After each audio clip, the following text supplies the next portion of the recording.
Cease and desist. Emmanuel schools forced to end in-person instruction and return to distance learning after the judge grants the county's request of an injunction to shut them down. So let's bring in our panel back in, Tom Del Beccaro and David Paredes. And David, I'm going to begin with you here. Despite both sides of the argument, do you really think that maybe the judge was afraid of allowing Emmanuel schools to remain open would open a bigger Pandora's box in relation to the governor's order?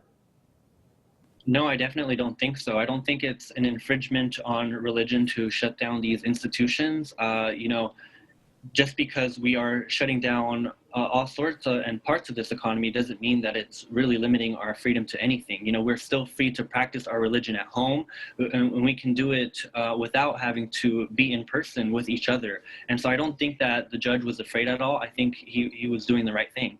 Tom, get your response on that. And also the fact that, as David really mentioned here, Emmanuel is a private faith-based school. Does that infringe on their constitutional right to worship? So California has a system much like Pennsylvania, and Pennsylvania's system was just declared unconstitutional.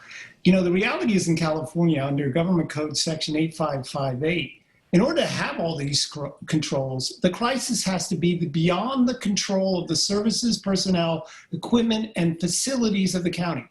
Well, there's not one county in California that is overwhelmed right now. So this is unconstitutional in my view, but in a single-party state, we've had so many years of Democrat governors appointing judges who will not stand up for the law. So schools like that, small stores are being affected, religious institutions, and you can't catch a break in the California courts because they're so willing to bend over for liberal Gavin Newsom. It's really a sad state of affairs. I wrote about this in early April, about the massive deficits, wrote about it at Fox, that we're going to follow. Now we're going to have huge tax hikes. California's in quite a mess, and it's not even legal.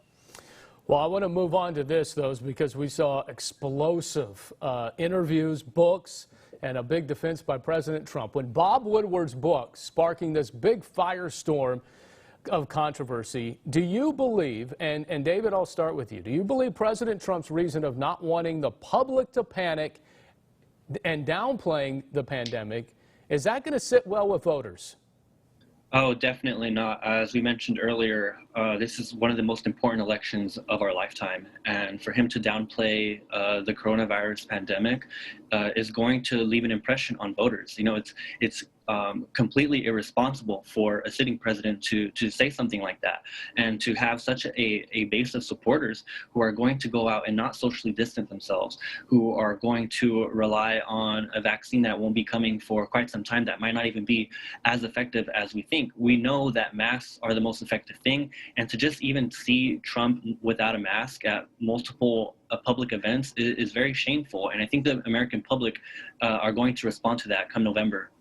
Tom, I'll come to you, and again, I'm going to add to this little conversation that we're having. Should Bob Woodward have divulged his conversation earlier? Did he have an obligation to the public once he heard President Trump say this?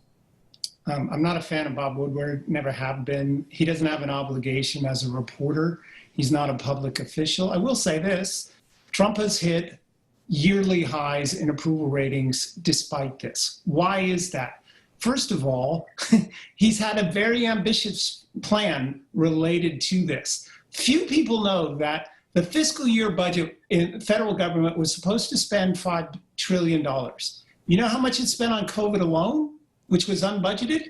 Another $5 trillion on things like vaccines, masks, testing kits, all of those things. So the reality is, Trump did what FDR did when FDR said, we have nothing but fear itself. He was downplaying. Why? Because it's the job of the leader to not get frightful. You know who is frightful? Joe Biden. He's got a baker's dozen of lies to the American people, like saying Trump doesn't have a plan. Really? $5 trillion is a plan. He said Trump turned down WHO testing kits. That's a lie. He said the White House Office on Pandemic Response was eliminated. That was a lie. He says Trump, even today, earlier in the week, CNN said that Biden's claim that Trump said COVID was a hoax is a lie. So the reality is Joe Biden is out there lying every day to the American people, whereas Trump is actually doing action. And that is why Trump is at his high an approval rating for the year.